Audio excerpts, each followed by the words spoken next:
নমস্কার বন্ধুরা, আজকে আবার চলে এসেছি নতুন গল্প নিয়ে। এখন আমি কয়েকটা মেয়েদের গল্প বলবো। এটাও রূপকথার গল্প, এর কোনো লেখক নেই, আর অনেক দিন ধরে এসব গল্প চলে আসছে, তাই বইতে নথিবদ্ধ হয়ে তা আমরা শোনার জন্য পড়ার জন্য সুবিধা করে দেওয়া হয়।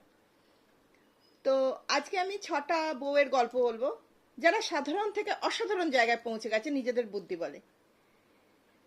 গল্পটা যদি তোমাদের ভালো লাগে তাহলে লাইক শেয়ার করে দিও। একটা শেয়ার অবশ্যই করো, লাইক করো, যাতে অন্য কেউ দেখার সুযোগ পায়। সাবস্ক্রাইব করে দিও, তাহলে তোমাদের ভালোবাসা যেন আমার সঙ্গে সবসময় থাকে। আমি তাহলে শুরু করি আর একটা নতুন গল্প। এক গ্রামে এক মোড়ল ছিল। তার স্ত্রী ছিল আর তার 6টি ছেলে ছিল। 6টি ছেলে 6টি বউ ছিল। এই 6টি বউ ছিল কাজে কর্মে যেমন করিতকর্মা, তেমনি তারা ছিল খুব সভ্য ভদ্র। হাজার কথা শোনালেও তারা মুখ বুজে সব সহ্য করত, কোনো কথার অত জবাবও দিত না। সকাল থেকে রাত পর্যন্ত তারা খেটেই চলতো, তবু তাদের মনে সুখ শান্তি ছিল না। কেন ছিল না জানো? তাদের শাশুড়িটা বড় দজ্জাল ছিল। সারা দিন কাজ করার পর তাদের তেঁতুল পাতায় একটু ভাত খেতে দিত। আরে একটা তেঁতুল পাতা কতটুকু, তার মধ্যে ওইটুকু ভাত ওদের কি হবে সারাদিনের খাটনিতে? তাই ওদের পেটও ভরতো না, মনও ভালো থাকতো না। তাই ওরা একদম খ্যাংরা কাটি এরকম চেহারাও ছিল, আর সারাদিন কাজ করে যেত। তারপরে বেশ কিছুদিন কেটে গেল। 6 বউ এরম মুখ বুজে সবই সহ্য করে। একদিন খবর এলো পাশের গ্রামে এক মোড়লের ছেলের বিয়ে। সেই মোড়ল আবার এই 6 বউয়ের শ্বশুরের আত্মীয়। ভাবলো যাকগে, এতদিন পরে একটু ভালো খাবার খেতে পারবো বিয়ে বাড়িতে, যখন সবার নেমন্তন্ন আছে। তারা গেল সবাই। 6 বউ আর শাশুড়িরই সমস্ত কাজের দায়িত্ব পড়লো, আত্মীয় বাড়ি। সারাদিন 6 বউ সারাদিন খেটে গেল, সবাই খুব প্রশংসা করলো, বা বউগুলো তো খুব করিতকর্মা। তারপর ভাবলো সন্ধ্যেবেলা খেতে বসার সময় ভাবলো 6 বউ আজকে বেশ ভালো করে খাওয়া যাবে। কিন্তু সে গুড়ে বালি। দেখা গেল ভোজন পরিবেশন করছেন তার শাশুড়ি। অতএব যথারীতি শাশুড়ি তাদের তেঁতুল পাতায় দিয়েছে খাবার। আজকে আর ভাত নয়, আজকে পোলাও হয়েছে। তার সুগন্ধে গন্ধে ওদের আরো মন খারাপ হয়ে গেল। ওইটুকু খাবারে তাদের কি পেট ভরবে? তার উপর দিয়েছে একটা কাঠি দিয়ে এক ফোঁটা ঘি। ওদের খুব রাগ হলো। ওরা ভাত নিয়ে নাড়াচাড়া করতে লাগলো। তখন শাশুড়ি এসে মুখ ঝামটা দিয়ে বলল, আরে গরম গরম পোলাও দিলাম, কাঠি দিয়ে দিলাম ঘি, এই নাড়াচাড়া করছো কেন? খাচ্ছ নাকি? তখন 6 বউয়ের খুব রাগ হলো। তা ওরা ভাবলো না, আমরা আর শ্বশুর বাড়ি ফিরে যাব না। 6 বউ ওইটা খেয়ে দে 6টা কলসি নিয়ে বেরিয়ে গেল। বলে গেল যে আমরা জল আনতে যাচ্ছি। ভালো কথা। এই বলে বেরিয়ে গিয়ে তারা সোজা হাঁটা শুরু করলো, আর ফিরল না। এরম যেতে যেতে একটা গহন বনের মধ্যে এসে পড়লো। গহন বনে এসে দেখলো একটা বড় অট্টালিকা, সুন্দর অট্টালিকা। তারা ভাবলো, বাহ, এই অট্টালিকাটায় আজকে রাতটা কাটিয়ে দেবো বলে সেই অট্টালিকায় ওরা ঢুকলো। ঢুকে দেখলো বাবা, অট্টালিকায় সব বড় বড় ঘর। এক একটা ঘরে কাপড় চোপড়, একটা ঘরে খাবার দাবার, একটা ঘরে মোহর সব পড়ে রয়েছে। তা 6 বউ বলল, দেখ আমরা অনেক দিন কিছু খাইনি, আজকে আমরা খাই চল। বলে ওরা সব খাবারের ওপর 6 জনে ঝাঁপিয়ে পড়লো। খেয়ে দে তো পেট ভরে গেল, মন ভরে গেল। এবার ঘুম পেয়েছে। একটা ঘরে দেখলো বিরাট বড় পালঙ্ক, তো 6 বউ সেখানে শুয়ে ঘুমিয়ে পড়লো। তবে রাত্রিবেলা ছাদের ওপরে নড়াচড়া পায়ের আওয়াজ পেলো, কিন্তু তাদের তো মজা, সে ঘুমাচ্ছে, অনেকদিন পরে খাওয়া দাওয়া পেয়েছে, অত খেয়াল করেনি, নিয়ে ঘুমিয়ে গেল। সকাল হলো, আর কোনো আওয়াজ টাওয়াজ নেই। ঘুম থেকে উঠে ওদের আবার খাওয়া দাওয়া, সব কোনো কাজ নেই তো। এরকম করে 6-7 দিন কেটে গেল। ওরা খায় দায় আর ঘুমোয়, খায় দায় আর ঘুমোয়, খুব মজা। হঠাৎ 6 বউয়ের টনক নড়লো। বললো, আচ্ছা, আমরা যে এত খাবার খাচ্ছি, খাবারগুলো কই শেষ হচ্ছে না তো? খাবার যেমনকার তেমনই আছে। কি ব্যাপারটা? কেই রান্না বান্না করছে, কেই খাবার দাবারের জোগাড় করছে, কিছু তো বুঝতে পারছি না। আর রাতের বেলা ছাদে কাদের আওয়াজ পাওয়া যায়, সকালবেলা তো কই কিছু থাকে না। তখন তারা করলো কি, বললো দেখ আমরা 5 জন চান করতে যাব পুকুরে, আর একজন বাড়িতে থাকবে, সে একটু ঘুরে ফিরে দেখবে। তো সেদিনে 5 জন চলে গেল, ছোট বউ ঘরে ছিল। ছোট বউ এদিক ওদিক এই ঘরে ঘর ঘুরে খুঁজে ওপরের ঘরগুলোতে গেল। ওপরের ঘরগুলো খুঁজতে খুঁজতে একটা ঘরে দেখলো একটা খাটের ওপর পালঙ্কের ওপর দুটো বাচ্চা ছেলে মেয়ে শুয়ে আছে। সে আড়াল থেকে দেখলো একটা বাচ্চা ছেলে একটা বাচ্চা মেয়ে শুয়ে আছে।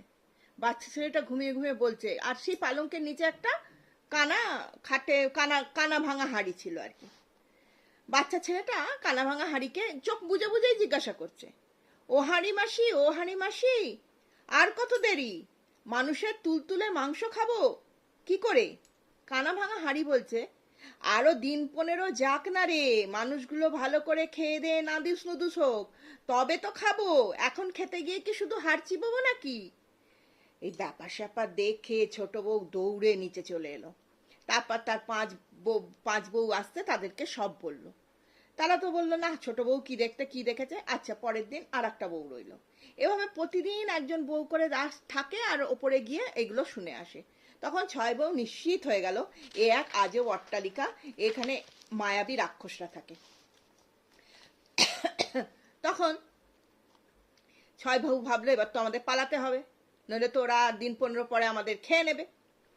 তখন কি করা যাবে?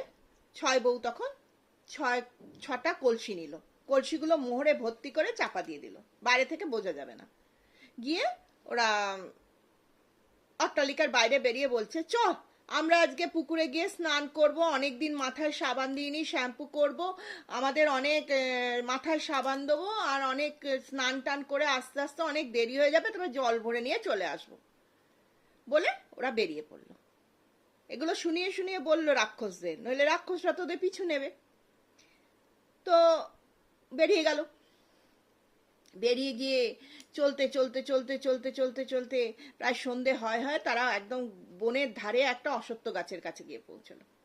6 বউ জানে যে অশ্বত্থ গাছে ভগবান বাস করেন, দেবতা বাস করেন। তাই অশ্বত্থ গাছকে বলল, হে দেবতা, হে বৃক্ষ দেবতা, আমাদের পেছনে রাক্ষস আসবে, আমাদের খেয়ে নেবে, আপনি আমাদের থাকার একটু জায়গা করে দিন, আপনার মধ্যে আমাদের নিয়ে নিন। তখন বৃক্ষ দেবতা বলল, ঠিক আছে, তোমরা, আমি গাছ ফাঁক করছি, তোমরা ঢুকে যাও। গাছ ফাঁক হয়ে গেল, ওরা তার ভেতরে ঢুকে গেল। এইবারে হলো কি, সন্ধ্যা হয়ে গেছে, রাজপ্রাসাদে আর 6 বউ ফিরছে না দেখে রাক্ষসরা ভাবলো তাহলে এরা নিশ্চয়ই পালিয়েছে। তখন ওরা কি করলো, খুঁজতে 3টে রাক্ষসকে পাঠালো। 3টে রাক্ষস এসে সে অশ্বত্থ গাছের কাছে এসে দেখলো বেশ মানুষের গন্ধ পাওয়া যাচ্ছে, তাহলে মানুষগুলো নিশ্চয়ই গাছের ভেতরে আছে। গাছকে কত কাকুতি মিনতি করলো, কত কিছু করলো, গাছ কিছুতেই ওদের বার করে দিল না। তখন গাছের গায়ে আঁচড়ানো কামড়ানো সব করতে লাগলো, গাছকে জ্বালাতন করতে লাগলো, পাতা ফল সব ছিঁড়তে লাগলো। গাছ কিছু করলো না, চুপ করে মুখ বুজে সহ্য করলো। যেই সকাল হয়ে গেল ওরা পালিয়ে গেল। তখন অশ্বত্থ গাছ ওদের বার করে দিয়ে বলল, তোমরা এবার এখান থেকে পালিয়ে যাও, নইলে আবার ওরা আসবে, আমার গাছের ক্ষতি করবে, আর আমি কতদিন তোমাদের বাঁচাতে পারবো। তোমরা এখান থেকে পালিয়ে যাও, পশ্চিম দিকে একটা জঙ্গল আছে, সেই জঙ্গলে ওরা যেতে পারে না, ওখানে রাক্ষসদের যাওয়া মানা। তোমরা সেখানে, তোমাদের কাছে মোহর আছে, তোমরা সেখানে বন কেটে চাষাবাস করে ঘরবাড়ি বানিয়ে সংসার করো। তখন 6 বউ বললো ঠিক আছে। তারা যাবার আগে বৃক্ষ দেবতার একটু সেবা যত্ন করে গেল, গাছের তলা পরিষ্কার করে দিল, গাছের গায়ে কাদা লেপন করে দিল, দিয়ে 1 গাছলা মোহর নিয়ে তার পুজো টুজো করলো, করে তারা যাত্রা করলো। পশ্চিম দিকে যাত্রা করে করে তারা সেই বনের মধ্যে গিয়ে পৌঁছলো। সেখানে গিয়ে তারা গাছপালা কেটে ঘরটর বানিয়ে সুন্দর করে, তা অনেক লোকও এসে জুটে গেল, অনেক ঘর প্রজা হলো, ওরা ওখানে সুখে শান্তিতে থাকতে লাগলো। এই রানীর মতো তারা থাকতো, কারণ ওরাই তো প্রথম গিয়ে সব তৈরি করেছিল, তার ওখানকার লোকেরা ভাবতো এই এই অঞ্চলের রানী, তাই জন্য ওদের নাম হলো বনকাটি রানী। বনকাটি কোটে রাজপ্রাসাদ করেছে বলে ওর নামের হলো বনকাটি রানী। তা ওরা ওখানে রানীর মতোই থাকতো, সব সেবা যত্ন করার জন্য দাসী টাসী সব ছিল, প্রচুর প্রজা ছিল, চাষাবাদ হতো, অনেক কিছু ছিল, ওরা ওই রাজ্যে সুখে শান্তিতে থাকতে লাগলো। এদিকে তো শ্বশুর বাড়ির কথা তোমাদের বলা হয়নি, 6 বউয়ের শ্বশুর বাড়ির গল্প। সেই 6 বউ চলে যাবার পর থেকে তার সেই শ্বশুর মোড়লের অবস্থা দিনে দিনে অবনতি হতে লাগলো। হতে হতে এমন পর্যায়ে পৌঁছলো যে তাদের দুবেলা খাবারেরও জুটতো না। মজুরি করে করে তাদেরকে মোড়লকে আর মোড়লের বউকে ছেলেদের সব মজুরদের কাজ করে করে টাকা পয়সা এনে খেতে হতো। এদিকেও সেই রাজ্যেও আবার খরা দেখা দিল। দিন মজুরদেরও কেউ রাখতে পারে না, তাদের পয়সা দিতে পারে না, খাবার দিতে পারে না। এদিকে বনকাঠিদের রানীদের দেশে বনকাঠি রানীরা ভাবলো, সেই ছয় বউ ভাবলো, আমরা একটা বড় পুকুর খনন করব, সরোবর। তো তার জন্য তো অনেক মজুর লাগবে, তাই জন্য দেশে দেশে ঢেঁড়া পিটিয়ে বেড়াতে লাগলো, এর মজুর দরকার। তো সেই গ্রামেও ঢেঁড়ারা গেল, ঢেঁড়া পিটিয়ে পিটিয়ে বলল। তখন মোড়ল আর তার বউ আর ছেলেদের বলল, চলো আমরা ওইখানে গিয়ে কাজ করে টাকা রোজগার করি, নইলে আমরা খাবো কি। তো তারা সেই মোড়লের বউ আর তার 6টা ছেলে ওদের ঢেঁড়াওয়ালাদের সাথে ওই দেশে এসে পৌঁছলো। দেশে এসে কাজে জুটে গেল। একদিন 6 রানী বারান্দা থেকে দেখছে কে কেমন কাজ করছে, কিরম কাজ এগোচ্ছে। তো দেখতে দেখতে দেখতে পেল যে তাদের শ্বশুর শাশুড়ির মতো কেউ একজন কাজ করছে। তখন 6 বউ বলল, না না, এটা আমাদের শ্বশুর শাশুড়ি হবে কি করে, তারা দিন মজুরের খাটনি খাটবে কেন, তারা তো মোড়ল, ভুল দেখছি বোধহয়।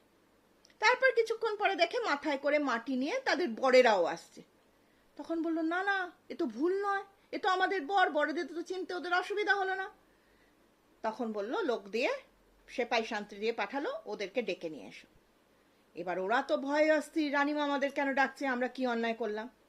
কিন্তু রাজপ্রাসাদে আসতেই দেখলো লোকেরা তাদের নিয়ে গেল, স্নান করালো, সাবান মাখালো, ভালো ভালো কাপড় পরালো। তখন মোড়ল আর মোড়লের বউ বলছে, দেখো পুকুর কাটার পর তো বলি দেয়, বোধহয় আমাদের বলি দেবে, তাই জন্য খাইয়ে দাইয়ে আমাদের যত্ন আত্তি করছে।